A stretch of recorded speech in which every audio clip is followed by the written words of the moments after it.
We all remember the girl who sounded like a ghost from the 1940s, but nobody told us the price she'd have to pay for that gift. Standing in the shadow of the Westgate, Las Vegas, you can feel the heavy history of legends who were chewed up and spat out by this town. For years, the world watched Angelina Jordan through a screen, marveling at a child who possessed the soul of a jazz veteran. But as an investigative reporter following this beat, I've seen the cracks forming behind the curtain. The prodigy label is often a gilded cage. In Las Vegas, that cage becomes a coliseum. As she prepared for this residency, the pressure wasn't just to perform, it was to prove that she hadn't peaked at age 10. There is a specific kind of cruelty in how the industry treats young talent, often discarding them the moment their voice begins to change or their marketability shifts.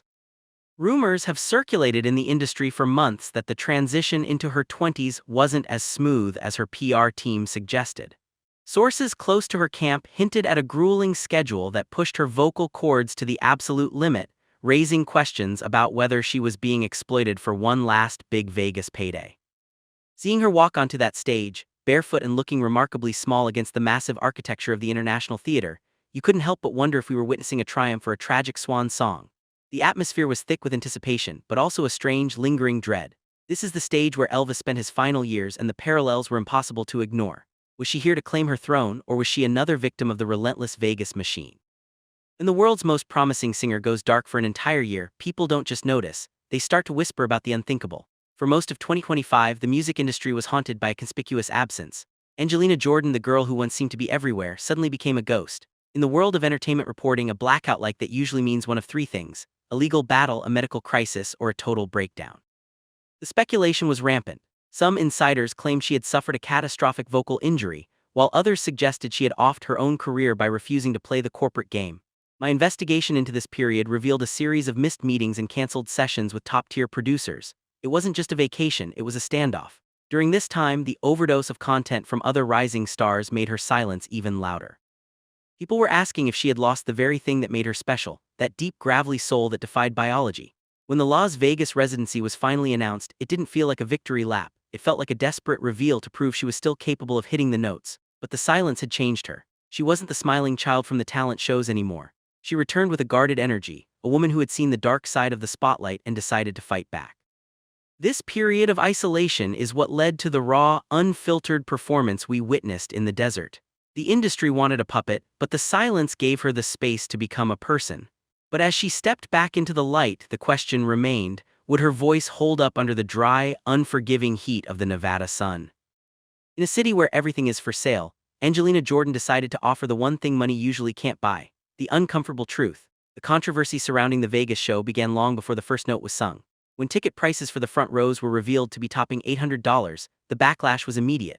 Critics accused her team of elitism, suggesting that the soulful artist was now just another high-end luxury product for the Vegas elite. But as I sat among the audience, I realized the rebellion wasn't in the price, it was in the presentation. In a city of sequins and high-tech illusions, Angelina arrived with nothing. No shoes, no elaborate costume changes, and no backing tracks to hide behind. This Barefoot Rebellion has become her trademark, but in the context of a high-stakes residency, it felt like a dangerous provocation. She was stripping away the safety nets that every other Vegas act uses to survive. I spoke with fans who had traveled from across the globe, some of whom had spent their life savings to be in that room. The stakes were impossibly high. If she failed to deliver, she wouldn't just be losing a show, she'd be losing the trust of a global community that saw her as the last real singer left. The tension was palpable. You could see the skepticism on the faces of the industry executives scattered throughout the crowd. They were looking for a reason to write her off, to say she was too difficult, too unrefined, or too unconventional for the mainstream. But as she stood her ground, it became clear that the shoes weren't the only thing she had left behind. She had stripped away the expectations of everyone who tried to tell her who she should be.